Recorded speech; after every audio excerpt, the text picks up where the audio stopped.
So after high school, you went to UW La Crosse. Ironically enough, that's where Rich Bender, the executive director for USA Wrestling, went as well.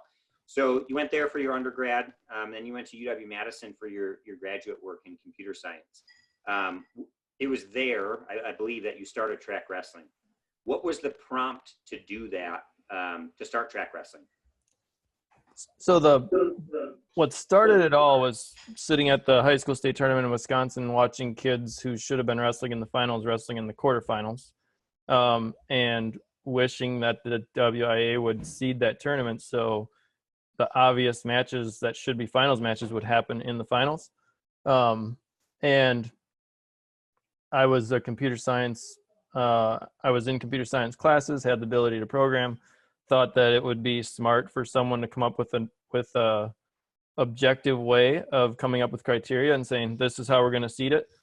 And so everybody knew going into the season, this is what the criteria is going to be to seed the state tournament. There's no surprises. You get down there, you seed it, and separate the best guys. And basically wrote a simple program to seed wrestlers using criteria. I had a really good relationship with Dave Rudrud in the bi-state. So after I developed it, I asked the bi-state if they would consider using it to seed that tournament, because they were, they're a big prominent tournament in Wisconsin, and they prided themselves on doing a good job of seeding. And he basically said, yeah, we're interested in doing that as long as you can make it to X, Y, and Z to also build the brackets. And so we're ready to run the tournament. And it was basically a snowball of things like that. People that adopted it and said, yeah, it'd be really cool if it did this. It'd be really cool if it did that. And the snowball kept growing. More people wanted to use it, which was great. And more people using it means more people have suggestions, which means the to-do list continues to grow. And eventually, you prioritize it all. You pick out the things that are going to be have the biggest impact, and just keep going. And that's honestly how track wrestling started and grew, and still grows that way. That's really neat. So, I didn't know that, right? It wasn't, when you sat down, it wasn't to necessarily build a online tournament software program. It was to build an objective seeding criteria for tournaments, or a specific tournament initially. Yep, that's exactly right. So, and here's the interesting thing. Here we are 17 years later, and the driver for why track wrestling was founded still is not in place. I know, that is crazy. It's in my home state. The WIA office is about 15 minutes away from my house. And there's still no seating at the high school state tournament, although I think they're getting closer. A few years ago, the WIA actually proposed that it gets seated, and it got shot down by the Coaches Association. So, it's one of those, seeding the state tournament is one of those, like, some people really want to do it, some people really don't want to do it. And in order to get it through all the steps that it needs in order to make it happen, it takes a lot of work from people. So I do think we're a lot closer, though. So, yeah, well, that's ironic, right? That still hasn't gotten done. Of all of the checklist things that have, right, that you've knocked out when you're at track wrestling, that's not one. So that's kind of funny, I think. Yeah, I'll be happy when it finally does, though. And then it'll all make sense. No, I'm just kidding. So. Track wrestling, right? You mentioned the bi-state being an early adopter. I know that USA Wrestling was an early adopter of track wrestling as well, being used at regionals and nationals, right? With Fargo, for example. I think that all started in like 2005. How did the relationship with USA Wrestling help expand track wrestling's business? I mean, USA Wrestling was the first national governing body to adopt track wrestling, and helped significantly get it out into the rest of the country, because up until that point, it was expanding within Wisconsin through the WIAA using it for their postseason. So it was expanding there, and then maybe some Minnesota teams come in here and there, Illinois, Iowa, whatever, and use it a little bit. But it was very Wisconsin-based at its early stages. USA Wrestling started using it, and I think hugely because of the ability to do vertical pairing. And essentially started getting out to the States through USA Wrestling, and most of the same people running USA Wrestling events are also the people running high school tournaments on the weekends, things like that. So it really helped not only expand it through USA Wrestling into states, but then also that sort of took it outside of USA Wrestling in those states. And the more people that saw it, the more people that, would use it. We rarely had people use it and then stop using it.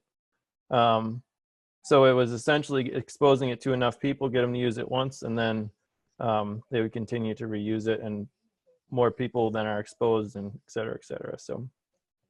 Yeah, right. You basically, with the structure of the regional and national tournaments, you'd have a handful of experts come, and they would become even more experts, they would become, I'm bad with my words there, they would be even more proficient in the system, and then they would go back and then train up their army of people. And right, you were able to, instead of you having to be Johnny Appleseed everywhere across the country, you had basically an army of people that would come to a tournament or a national tournament and become experts and go on home and spread the word for you.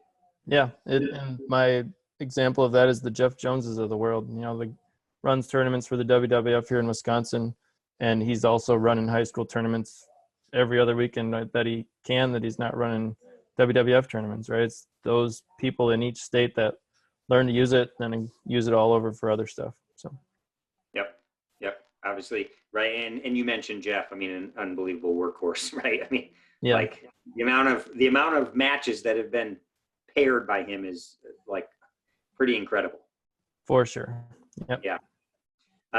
So another, with that relationship with USA Wrestling, Pete Zaius has been the events director for USA Wrestling that entire time, right? And Pete's a very good friend of yours.